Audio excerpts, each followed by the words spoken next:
Hello, this is Питър Джоузеф of the Zeitgeist Movement, and I felt the need today to take a moment to publicly express a few concerns regarding the incredible explosion that has emerged across the world, born out of the Occupy Wall Street initiative that began a few weeks ago in New York City. While the mainstream media continues to more or less ignore, criticize, and downplay the enormous growth, potential, and effect this global action against the financial system is having, I think if you put every single left-wing cause into a blender and hit power, this is the sludge you'd get. It's like Woodstock meets Burning Man meets people with absolutely no purpose. the independent media has been shining as the beacon of free speech journalism more than ever.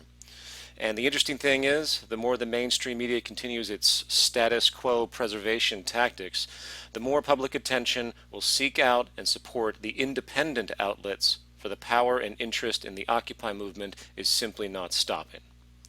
As of October 16th, over 1,500 cities in the world are now actively taking part in what is likely the largest global action ever seen.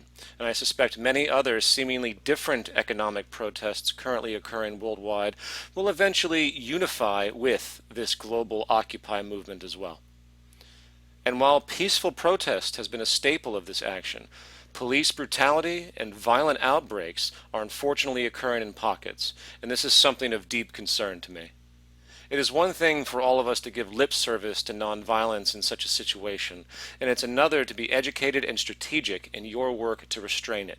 I speak not only to participants here, but also to law enforcement, and hence the government and financial powers they represent.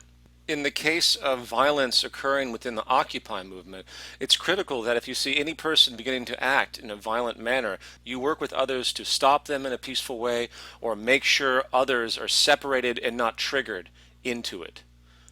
There's an important book that I recommend called The Crowd, A Study of the Popular Mind, which takes great care to discuss mass reactions. While many of us might think we can be completely objective and independent in our actions, the fact is we are deeply influenced by the effects around us. The mob mentality can take hold almost subconsciously.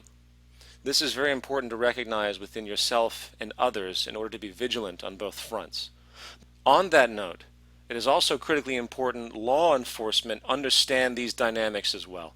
If you, the police, expect the crowd not to be violent, then a concerted effort to withhold your communication of it is required. Just as a single rogue person can trigger an entire group to jump on board with violent acts, so do violent actions coming from you, the police. The more you show violence, the more likely it will generate it. And needless to say, well, there are many more protesters than there are police, and your weapons will be absolutely meaningless if these mobs ever were to turn against you. It is in your self-interest and protection to stop reacting in abusive manners. Every time you hurt or abuse another human being, you plant the seed of permission for them to hurt and abuse you and others. You have nothing to gain by using force and everything to lose in the end.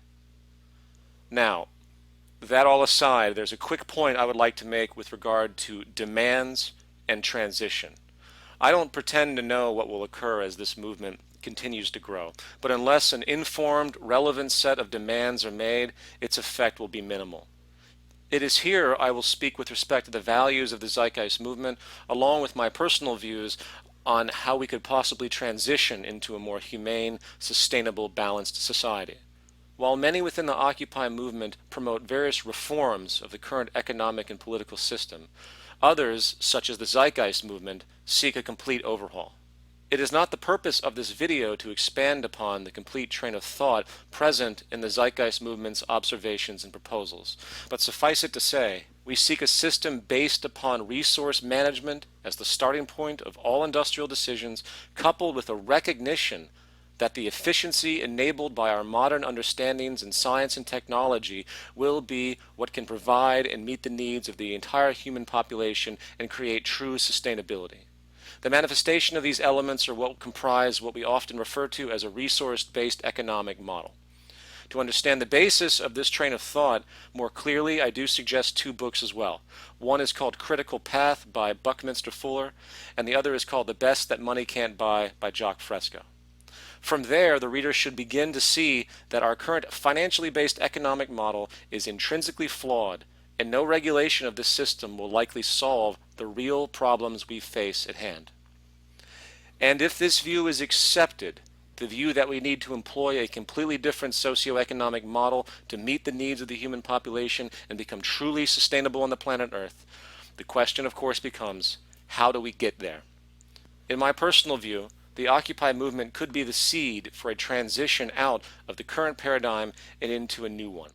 By its natural evolution, the Occupy movement has characteristics that are very revealing with respect to the true nature of the problems at hand. The fact that this act of contempt is occurring without borders, or in certain cases, without even respect to the political system itself, rather targeting the financial system, shows an amazing new awareness.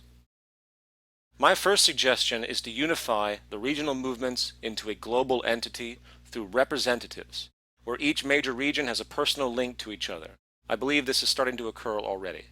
Then meetings need to occur with these representatives to plan more concerted actions to reinforce the global unity and presence. Second, a decision needs to be made as to where your main focus is, to keep but reform the current system or to work to basically remove it as a whole. And obviously, there can be a transitional phase incorporating both as well. Either way, these global representatives would need to prepare a World Occupy conference at a set location for the media to digest, where reform issues are presented, hence pushing recognition by the political establishment and the public. In the case of reform, this is where each regional group gains the recognition and organizes themselves to be able to engage their country-specific governmental bodies. In the case of complete revolution and the interest to remove the model itself and install a totally new system, as advocated by the Zeitgeist movement, a more radical undertaking is required. A parallel government needs to be created. Rather than work to get a seat at the proverbial table that exists, a new table needs to be created, and the representatives of each region are brought in, along with legal and technical teams associated. Much detail could be explained on that, but let's leave it there for now. Eventually, this will create a virtual global institution that begins to prepare the new social system, as the old system continues its operation and inevitable failure if you understand what the system is and how it can't resurrect itself at this point. And once the model is defined, a mass public awareness campaign is commenced as this new governing body and its work is announced. The tipping point will come once the public begins to see the merit of the new social proposal, hence recognizing the governing entity itself and eventually giving it priority over the prior political establishment. Now, what I have just thrown out here is extremely generalized, and I'm sure it raises numerous questions. I only want to express this as a logical train of thought in broad strokes of how maybe true global revolution could occur, and hence plant this seed of possibility and organization. There are countless people that have been talking about change for a long period of time, and my question to you is, are you really prepared to do what it takes to actually get the change done? If you would like to learn more about the Zeitgeist movement, please visit thezeitgeistmovement.com, and also know that we have over 1,000 chapters across 70 countries at this time, working in tandem to, again, create the type of social change that I have just described. So if you would like to become a part of the movement, please go to the movement site, click on the country, and go and find a chapter in your region or create one. Thank you for listening.